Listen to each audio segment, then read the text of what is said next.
Hello my dear friend, welcome back to our channel. तो आज की हमारी वीडियो का टॉपिक है concept of marginal costing and marginal costing. Marginal cost और मार्जिनल कॉस्टिंग में क्या डिफरेंस है और ये क्या होता है। मार्जिनल कॉस्टिंग का कंसेप्ट क्या है। मार्जिनल कॉस्टिंग की अगर हम बात करें तो ये वो कॉस्ट होती है जहाँ पे सिर्फ हम वेरिएबल कॉस्ट को कंसिडर करते हैं, फिक्स कॉस्ट को कंसिडर नहीं करते। ठीक है, जब भी हमें कॉस्टिंग करनी होती है सिर्फ और सिर्फ हम वेरिएबल कॉस्ट को लेते हैं, फिक्स कॉस्ट को लेके नहीं चलते। अगर हमारी टोटल जो भी कॉस्ट है, टोटल जो भी हमारी प्रोडक्शन है, अगर हम उसमें एक यूनिट और प्रोड्यूस करते हैं तो यहाँ पे ये देखा जाता है कि एक एडिशनल यूनिट को प्रोड्यूस करने में जो एडिशनल कॉस्ट आई है उसको हम मार्जिनल कॉस्टिंग कहते हैं। So the term marginal costing is defined as the amount at any given volume of output by which the aggregate costs are changed if the volume of the output is increased or decreased by 1 unit। यानी कि अगर हमारे total output में changes आ रहे हैं, total हमारी production में चेंजेस आ रहे हैं, चाहे हमारी टोटल प्रोडक्शन जो थी उससे ज़्यादा हो गई है या जो हमारी एक्चुअल प्रोडक्शन थी उससे कम हो गई है, तो जो चेंजेस आ रहे हैं इस चेंजेस को ही हम क्या बोलते हैं, मार्जिनल कॉस्ट बोलते हैं। वो चेंजेस चाहे वो 1 यूनिट से आए या 10,000 यूनिट से आए, तो जो चेंजेस आ रहे हैं that changes is known as a marginal costing.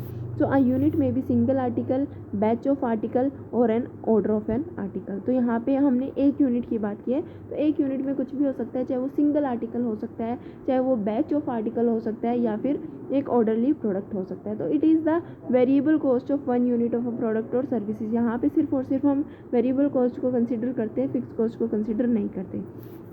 For example, cost of 100 article is rupees 50,000 and that of 100 article is 50,450। So marginal cost for an additional unit is rupees 450। तो easily आपको ये समझ में आ गया होगा कि अगर हम 100 आर्टिकल्स बना रहे हैं किसी एक पर्टिकुलर प्रोडक्ट के, 100 यूनिट्स को हम प्रोड्यूस कर रहे हैं, तो 100 यूनिट्स को प्रोड्यूस करने में जो हमारी कॉस्ट आ रही है वो आ रही है 50,000 यूनिट। लेकिन अगर हम एक प्रोडक्ट, एक आर्टिकल और एक्स्ट्रा प्रोड्यूस करते हैं, ठीक है, तो 101 आर्टिकल अगर हम प्रोड्यूस करेंगे तो हमारी एडिशनल कॉस्ट कितनी आएगी, 50,450। तो ये जो 450 एडिशनल यूनिट्स, एक एडिशनल यूनिट बनाने में जो कॉस्ट आई है, इसको ही हम क्या बोलते हैं, मार्जिनल कॉस्टिंग। ज़रूरी नहीं है कि यहाँ पे सिर्फ हम एक एडिशनल यूनिट की बात करते हैं, यहाँ पे एक यूनिट हो सकती है, 2 यूनिट हो सकती है, एक या एक से ज़्यादा यूनिट एडिशनली अगर हम प्रोड्यूस कर रहे हैं तो उसको हम बोल रहे हैं marginal costing. So this the total cost is the aggregate और fixed aggregate of fixed cost and variable cost, and if production is increased by 1 more unit its cost can be computed as follow। यानी कि अगर हम total cost की बात करते हैं तो जो हमारी टोटल कॉस्ट आती है किसी गुड्स को प्रोड्यूस करने में, तो उस टोटल कॉस्ट के अंदर फिक्स्ड कॉस्ट और वेरिएबल कॉस्ट इन्वॉल्व होती है। मैंने कहा मार्जिनल कॉस्टिंग का मतलब है कि टोटल कॉस्ट में अगर हम एक एडिशनल यूनिट को प्रोड्यूस कर रहे हैं, जैसे कि हम जानते हैं फिक्स कॉस्ट जो एक पीरियड के लिए फिक्स रहती है उसमें कोई चेंजेस नहीं आता। अगर हम अपनी यूनिट्स को बढ़ाते हैं या घटाते हैं तो हमारी फिक्स कॉस्ट में कोई चेंजेस नहीं आएगा। लेकिन हाँ, अगर हम एक एडिशनल यूनिट को प्रोड्यूस कर रहे हैं या कम कर रहे हैं तो उससे हमारी वेरिएबल कॉस्ट में ज़रूर चेंजेस आएंगे।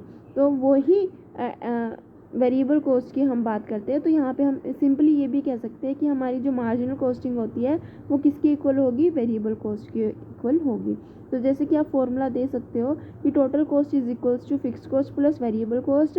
टोटल कॉस्ट के अंदर अगर हमने एक एडिशनल यूनिट को प्रोड्यूस किया तो हमारी फिक्स कॉस्ट में तो कोई चेंजेस नहीं आए, लेकिन हाँ हमारी वेरिएबल कॉस्ट में चेंजेस आए हैं। तो सिंपली हम ये कह सकते हैं कि मार्जिनल कॉस्टिंग हमारी किसके इक्वल होगी, हमारी वेरिएबल कॉस्ट के इक्वल होगी।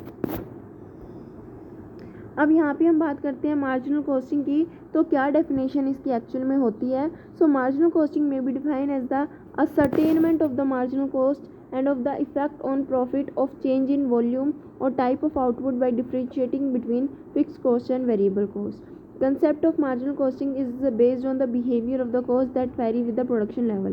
तो हमारा जो मार्जिनल कॉस्टिंग का कंसेप्ट है वो किस चीज़ पे बेस करता है कि किस तरीके से हमारी कॉस्ट में चेंजेस आएंगे जब हमारे प्रोडक्शन लेवल में चेंजेस आएंगे। तो सिंपली आप ये ध्यान में रखो कि हमारी फिक्स कॉस्ट वो कॉस्ट होती है जो एक पर्टिकुलर पीरियड ऑफ टाइम के लिए फिक्स रहती है, उसमें कोई चेंजेस नहीं आ रहे, चाहे आप कितने भी प्रोडक्शन को कर लो, चाहे आप कितने भी यूनिट्स ऑफ एक पर्टिकुलर प्रोडक्ट की प्रोड्यूस करो, चाहे ज़्यादा करो चाहे कम करो, उस कॉस्ट में कोई चेंजेस नहीं आएंगे। लेकिन हाँ, अगर आप एडिशनल यूनिट को प्रोड्यूस कर रहे हो या एक एडिशन यूनिट्स को कम प्रोड्यूस कर रहे हो तो इससे आपकी वेरिएबल कॉस्ट में चेंजेस आएंगे, और वो वेरिएबल कॉस्ट में जो चेंजेस आ रहे हैं उसी चेंजेस को हम मार्जिनल कॉस्ट के रूप में डिफाइन करते हैं। तो marginal cost in marginal costing cost are classified into fix cost and variable cost. Even semi variable cost are analyse into fix and variable cost, जो हमने हमारी लास्ट वीडियो में भी देखा था कि सेमी वेरिएबल कॉस्ट का कंसेप्ट, जिसके अंदर फिक्स कॉस्ट और वेरिएबल कॉस्ट इन्वॉल्व होती है, तो बहुत ज़्यादा इंपॉर्टेंट है। इसके लिए हम क्या करते हैं, दो मेथड का भी यूज़ करते हैं, जो हमने मेथड पढ़े थे